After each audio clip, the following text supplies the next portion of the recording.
Heather's ready. Dan sets the mics. It's the Zach Sang Show, and we welcome Rajiv Dhall. All right. Thank you, guys. Thank you for having me. This is a beautiful studio. Thank you. He's so excited to be here. I am, you know? I love all the there's a lot of trinkets, dinosaur, human combos here. Yeah, I got a lot of tchotchkes. Nice. I got a pink dinosaur with instead of a head, there's a hand. I got my half baby, half dino. What's the big boy story? I got him at a flea market once, and I just saw him. And when I used to come to LA when I first started, for some reason, Big Boy was where I gravitated towards. Whether it was the neighborhood that Big Boy was in, and then for some reason that dumb restaurant in Burbank, and I hated the food, but I would always go there. Dude, my mom. This is funny because my mom's in the green room right now. She's visiting LA. It's so funny that you have that. When I was little, we had a Big Boy by our house, and I was always terrified of the statue because my mom jokingly told me yeah, he comes alive at night. She was totally playing. Wow. But I was such a gullible kid, and I was terrified of Big Boy from there on out until I was an adult. I get it. He's kind of scary. You're gonna catch me making eye contact and getting really uncomfortable. Your mom sounds awesome though. She's great. She's a real prankster. She's a good egg. You're from Detroit, Michigan. I am from Detroit. Michigan, born and raised, and then you moved out here how long ago now? I moved out here about 2 years. We're creeping up on 2 years. Nice. And so you moved out to LA as a response to a TV show you're on, right? Yeah, well, it was a combination of a lot of things, right? I was on a TV show called Opening Act. Which was, dude, great show. Dude, thank you. And it was a show that, it was the first of its kind, right? Taking YouTube artists and giving them some sort of a mainstream opportunity. And I mean, you can explain the show, but what it was, you can explain. Yeah, absolutely. It was this really cool show that he did where they took tons of huge artists like Lady Gaga. We had Gym Class Heroes. Yeah. Oh, cool. I was such a huge Travis McCoy. To meet him in person was insane. Yeah. But they take all these artists and they pair them up with bigger artists, YouTube artists, and they pair them with these bigger artists. And you get to be their opening act for a show. Oh, that's And cool. we got to travel to all these cool places. One person went to Hawaii. Somebody was in Australia opening for Lady Gaga. We went to Fort Bliss. Yeah. And you played to a crowd of over 10,000 people. Yeah. And I mean, a crowd that might not actually have watched YouTube musicians before. Well, what was crazy was obviously as an opener, they're not really there to see you, so you're kind of nervous sometimes, hoping that you can just get all these fans and people will be interested in your music too. But everyone there was so sweet to us. We were playing at an army base, and so we got the opportunity to interact with some of the vets, and the stories they told us, it was amazing. We got to do an obstacle course, and there was this drill sergeant really getting after us. It was a really cool experience. Did somebody offer you their Purple Heart? Yeah, that was kind of crazy. So one of the vets that we met with prior, he went to the show and was so moved by everything we were doing. We went out into the crowd and hung out with him after, and he's like, dude, I want you to have this. And I was like, dude, I can't, what an honor. Yeah. But can't take that. You guys are over there defending us, and I played a few songs for you. It was amazingly sweet, but I was I'm sorry, bro. I can't. I did sign a baby's face that night. That's there nice. You go. No, I think it was his arm or something. It was. Hey, you signed a baby. That was insane. Imagine the parents would have tattooed that on the baby. That would have been something else. Maybe later in life. Poor baby. So, okay, before you hit the E! Show, you're obviously making covers on YouTube. Right.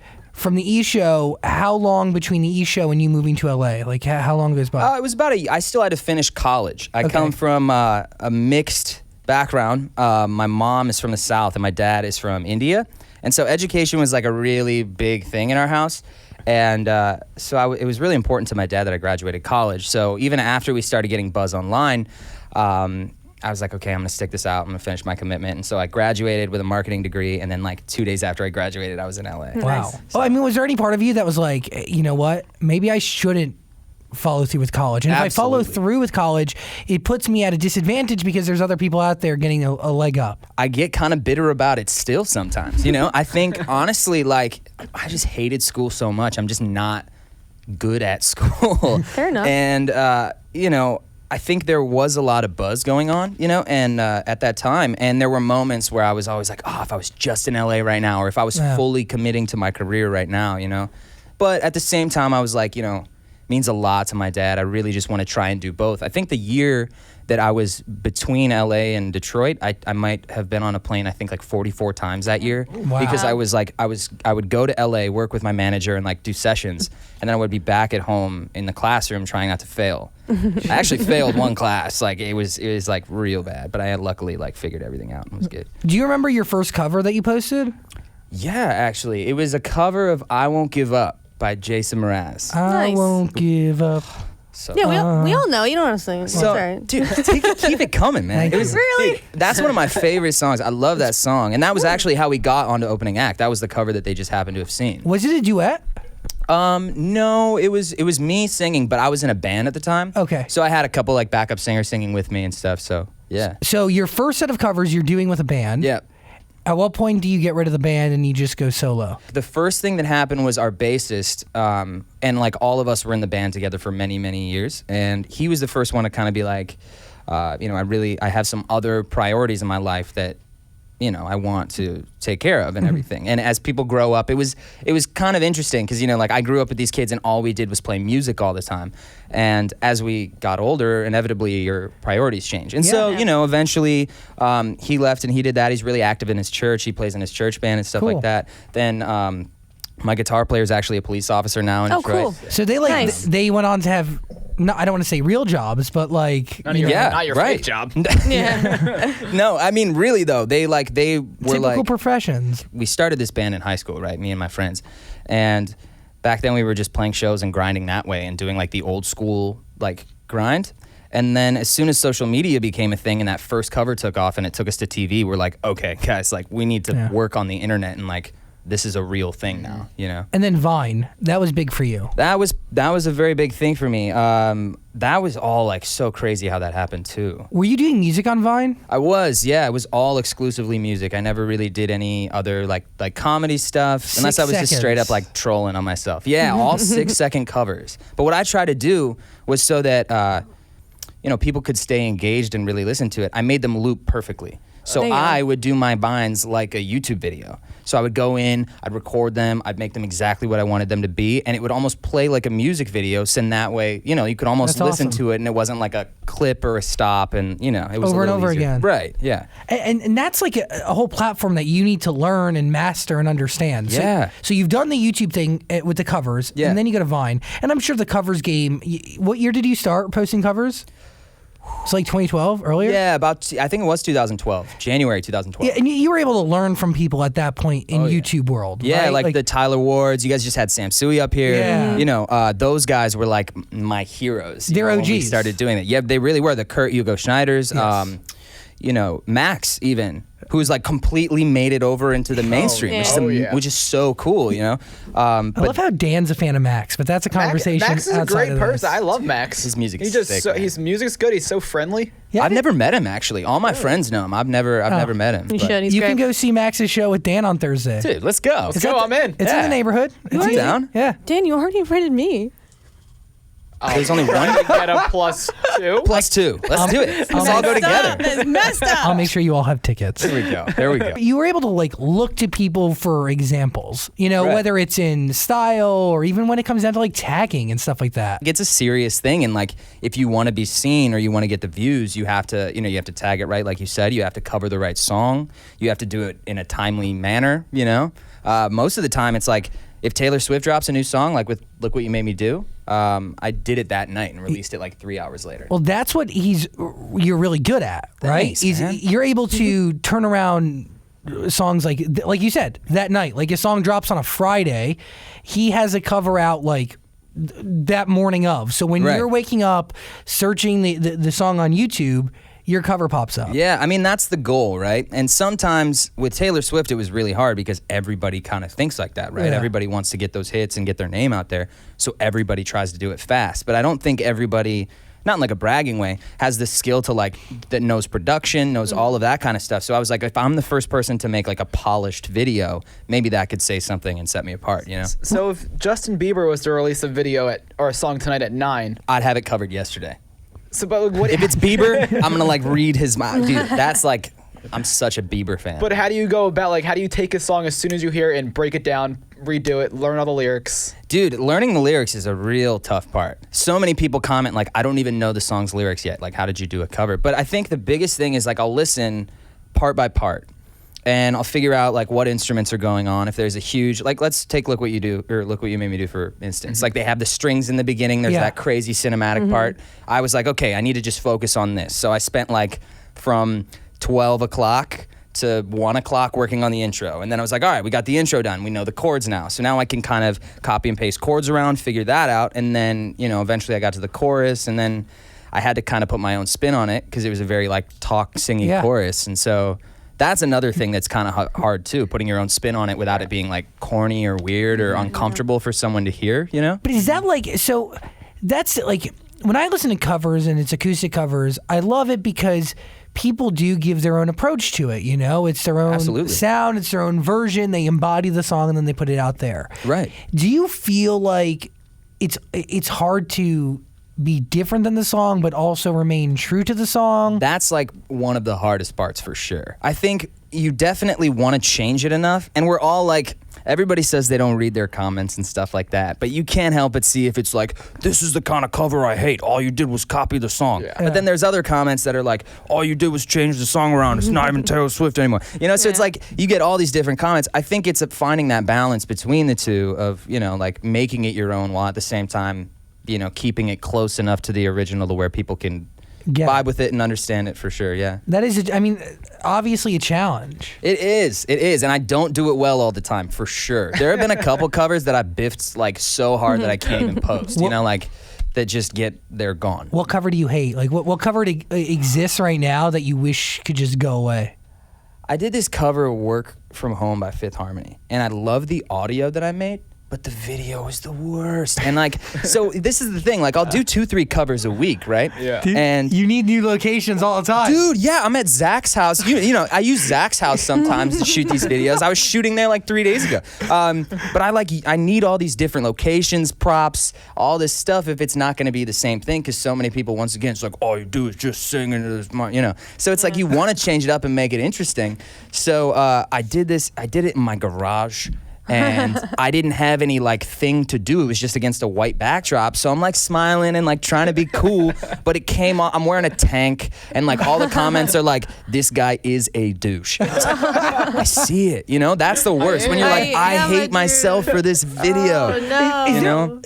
I get afraid sometimes that I've said things and done things that will be on the internet forever that I might not really, like, totally know it's out there today. Sure. But one day it'll reappear and I'll hate myself for it. Dude, that's the thing, like, with doing so many Vines and all these different, like, little pieces of content that I did, like, every single day, sometimes twice or 2 different things a day, like, every single one of them isn't gonna be the best thing ever. I probably posted, like, 1,000 Vines when I was making Vines. You've got to imagine that, like, 60% of them were great and, like, maybe 40% probably were, you know. Blah. Yeah, you know? Is there a cover that you kind of credit with your success?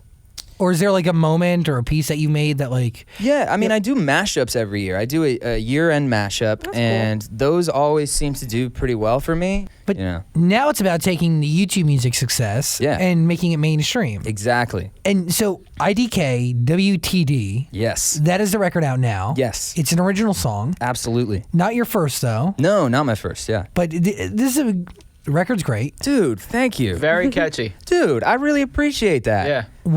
I love that. Sorry. I love that too, because, like, when people compliment these songs now, it's a different thing. Like, because, like, that song itself, I bounced that song out the day it was due to send to iTunes. I was like, I did 21 bounces and, like, was just a nut, like, going out of my head trying to figure out what it was supposed to be. And, you know, when it turns out okay or good or whatever, anybody like, it's so gratifying to hear that when you put so much into it now, you know? It's a different attachment. It really is. You created this child as opposed to like raising somebody else's or like watching over somebody else's for a short time. Yeah. It's been a really cool experience in, like, doing stuff from my house. Ever since, you know, I got my new place out here, I have a room just like this, my studio. And I wake up and I just spend all my time in there. I'm kind of a hermit now. I don't leave my house much. My girlfriend comes home and she's like, you gotta stop being weird and get out of the house. Being weird. You have a beautiful home. You have a beautiful Dude. dog. You don't have to leave. See, You have a dog? What kind? I have a pit bull. He is like my whole world. I Okay, want this a pit bull dog. so bad. I'm gonna show They're you so so many cute. pictures. Oh, my you please. just Jax you is just cute. open a can. No, Can't he's wait. like he's my best friend. Like I love him more than like most people I've ever met. He's just the sweetest dog. Most And dogs are better than most people. That's true. I totally agree with you. But we actually got him right before we moved to LA. We rescued him from Detroit. We actually fostered, me and my girlfriend and her family fostered the whole litter because it was like we got him in this drug house. Oh, man. And the guy was just like trying to make a quick buck. And in the area that we're from, there was like a lot of dog fighting ties, or what my girlfriend works in dog rescue, so she knew like what to look for or what was like not a good scenario. So we go over there, we see the situation they're living in. The mom is like completely cut off from the babies, and in the other side of the room there's just this little like gate, and they're covered in, dude, I've never smelled anything like this house. Ugh. It was just ridiculous. The most repulsive smell you've ever smelled. That's what it was. The dogs are covered in can I swear? Yeah. Dogs are covered in Dogs are covered, they smell. Oh. It was awful. Oh, and there are fleas all over Those them. We poor had to like, babies. it was terrible. And so we got 3 at first. And my girlfriend was like so torn up about it. She's like, we need to get them all. And so we get them back. We have 7 dogs at, my girlfriend's parents' house. She also has, her parents have 5 of their own. So Oh my 12 gosh. dogs running around this house. And it was crazy. They all ended up getting homes except good. for my baby boy, Jax. And I always wanted him. He was the one that my girlfriend kind of like forced me to take a little more care of when she was doing things. So I just like fell in love with this dog, and we were getting ready to move, into a different state, and it was a stressful time, but I was like, I can't live without this dog. And she's like, all right, let's keep the dog. And now he's my guy. I have his name tattooed on Oh my my arm. God, I love it. Like a little crazy print. dog parent, dude. Oh, I My love God. it. He's also your production partner, Dude. No, I'm like that crazy guy where I'm like, all right, Jax, we got to get some work done, buddy. Like, he's my Assad, Does he give That's you good it. advice? He does, man. He says nothing, which is the best advice. I don't know if it's good or bad, but he watches, he hangs. It's great. we're still. Do you feel like you're still facing the stigma of cover artists today? 100,000%. Yeah. I don't know if I'll ever live it down. I hope I do. Like, do you look at people like Carmen and Absolutely. Shawn Mendes as guidance? Shawn is a great example, right? Shawn came from Vine. I actually know Shawn. He's probably the sweetest person I've ever met. He is. Dude, it's crazy. I was in Canada for the Much Music Awards last year, and my girlfriend, we went backstage. We were doing some like press thing, and I saw his manager, so I went over and was just like, hey, is it cool if we just say hi to Shawn or whatever it is? And he's from Canada, obviously. And so like his friends are right there, his family. And I went up to him. I didn't see his friends or family. And I gave him, a high five, hug, whatever. I was like, dude, is it cool if my girlfriend gets a picture before, like we head back? He's like, yeah, my friends are just right over there, so we'll just grab the picture real quick. And then like, if that's cool with you. I was like, dude, you are such a sweetheart. I went to Dude, your you tent, Yeah. asked your manager, if I could, and he's still like, dude, my best friends are right here, but yeah, like, let me, what Yeah. a guy. He's just such a sweet guy. But either way, that guy, with the way that he took over Vine and the way that MagCon blew him up, it shows that there is potential there, and that you don't have to be a YouTube artist and then have this like, But it's all about the song, right? It really is. I think the art is the only thing that will speak louder than any of your past accomplishments or I agree. resume. Yeah. And I think he had that, right? He Sure. had the original music, and and Diddy too. dude, Yeah, right? come on. I saw him the other night at the Staples Center, and it was just like incredible to see. I'm like, dude, this Yeah. is gonna be the new kids. This is gonna be John Mayer of this generation. Yeah. Is there any part of you though that now you have originals coming out that you're like, okay, I'm gonna stop with the covers altogether so people focus on the originals? Well, that's what I mean. Ideally, it would be like, all right, now it's all my music. But I think, one, I love doing covers because I think I learned how to be a producer by producing all of these covers, right? Not just doing the acoustic route, singing straight into the camera. I figured out how to kind of make the songs sound like the originals. And, not exactly, but I learned the rough basics of production. Yeah. So I want to keep learning, and I think that keeps me, practiced. But also, they help promote the songs. And I've been tagging like my original songs at the end of some of my covers, and it's like, yo, this is coming out next month, or this That's song's good. out now, check it out. And if the video gets, 2 million views, then it's great, Yeah. But there's definitely like, with the covers and like trying to do your own thing, there's this constant battle in your head where you're like, how do I make it obvious that it's like I'm serious and I'm like about this, but at the same time like keep people engaged and do what you got a fan base for, because I don't want to like turn my back on all the people who really do like hearing my interpretations of a lot of songs. Just be like, all right, guys, see ya. Like, now you have to listen to my music. And you can't say goodbye to the covers because the covers pay rent, but how do you have the covers while maintaining an original career? Exactly. And I think regardless, like I said before, I think it goes back to the music. What does IDKWTD stand for? It stands for I Don't Know What to Do.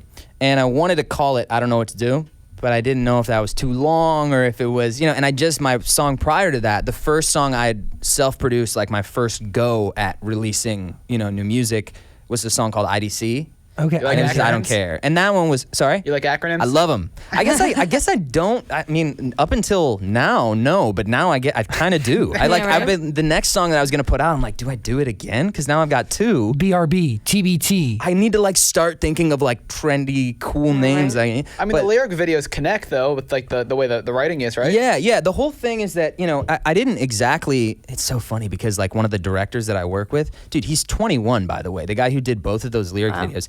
He's like insane, and he's part of the reason why the stories were connected and it's so, well, because he took almost like my interpretation from the song and was like, yo, if you're down with being a little ambitious for a lyric video, we should take it this way. And we're definitely going to keep, I like doing these lyric videos. I think it's fun. I like having a higher production in the lyric video, like giving it kind of a music video, lyric video hybrid. Did you write the lyrics alone?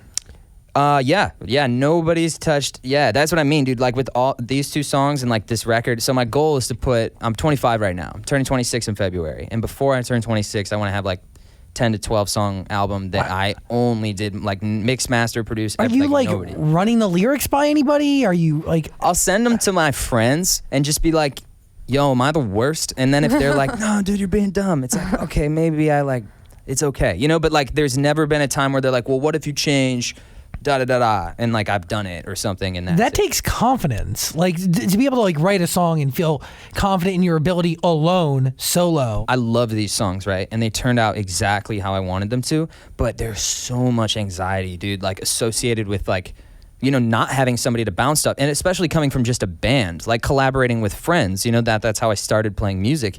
The fact that it might be a corny line or 2 or like... And nobody's there to say no or try except this. for Jax. And he says nothing. He doesn't speak like to you. Like a jerk. Well, when you wrote it, when you're like, He's I a don't know dog. what to do, like that part, like in the chorus, you're like, all right, I got it, or were you still questioning that part? Still questioning it. Okay. So much. Because when I first heard it back, like that kept repeating in my head. I was like, oh, that's pretty catchy. Dude, thanks. Yeah. That means so much to me. Dude, yeah, no, like I literally... It's funny because there's like so many different ways to like do it. Sometimes I have like lyrics in mind. Sometimes I have production in mind. I think for this alone, I've like started to do, or I decided to do this project, right? This album, maybe a month or 2 ago. And since then, I've probably made like 32 tracks, just like production that I hate 99% of it. Are you starting with lyrics or are you starting with production? That was all just production. I think I was having a lot of writer's block, and I do get in my own head sometimes because like, waking up and like not seeing anybody and just like being in this room, I sometimes just go crazy. Beyond easy to do. Yeah, and so I thought if I was having a writer's block moment, I could just produce a bunch of tracks so I'm still being productive. And then write around. And then I can write back on them later. So like no matter what, I'm always like moving forward. And that's what's great about covers too. Cause like, if I'm hitting the wall, I can still be creative and be like, all right, I'll do a cover. I'll get my mind, working again, and I'll do something productive in the process, Why do your fans call you Duncan? Dude, this is a weird thing. So Donuts.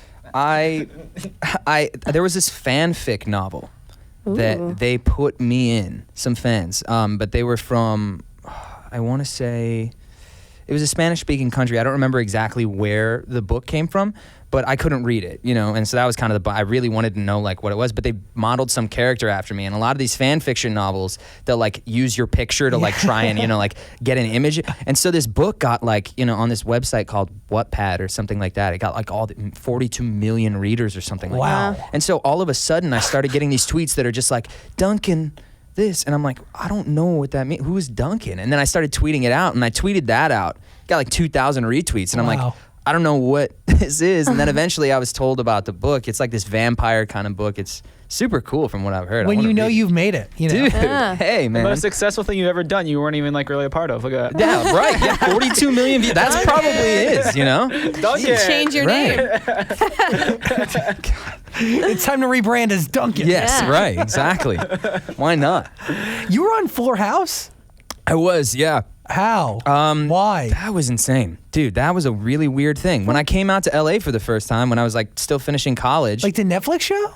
Yeah. When? Where? I watched all of those. Dude, yeah. I had a little role where I come in and I was like, I say one line really dramatically and then I make an exit. It was like, but it was my first acting role I'd ever done. And so it was like a huge deal for me. I'd never auditioned for anything, but I went to Warner Brothers Studios for a meeting and they were like, I'm sure they were just trying to get people on their stuff that had a social following, and they were like, yo, like, we should have you audition. And so I did, and I was terrified. I said this one line, like in the moment, like all cool. And you were the guy. I was the guy, man. I had like a cast in the thing. Yeah, and Stephanie puts like a crab leg in my arm. It was a dream come true though, man. Like that was sick to be on Fuller House. Because I watched that show growing up, like I would come home from school and I would, just watch Full House. It's not the same though.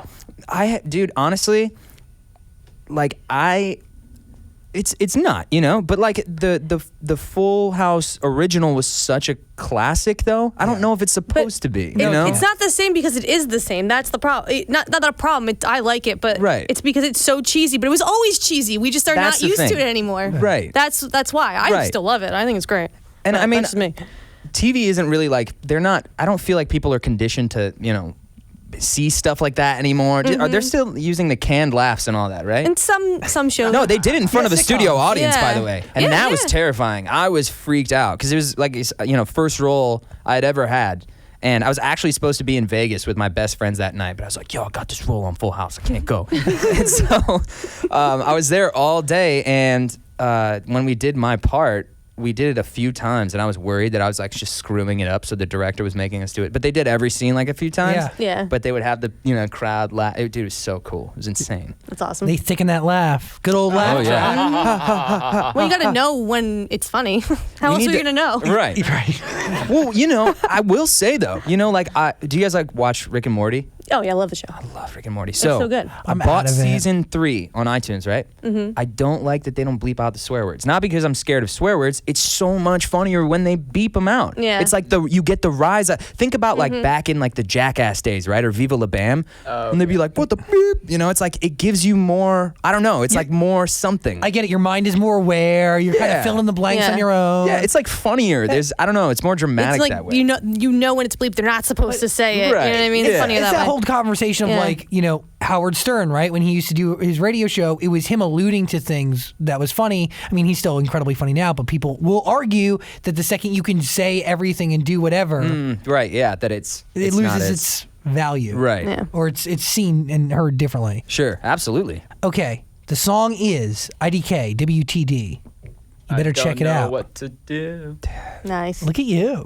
I told you it's catchy. I like it. Thank you, man. Is that written about somebody? That song is actually okay. So with all of the songs that I write, I don't think I've ever fully taken myself out of the situation. I'm not good at writing songs about other people. Yeah, I like more than anything. It's like I'll borrow stuff from a relationship I had when I was 15, and then part of that might be in the end of the song might be from a relationship when I was 22, or one might be about a fight that me and my girlfriend had today. Or like there's so many. Like I kind of just blend those stories, and sometimes it makes for a better story that way.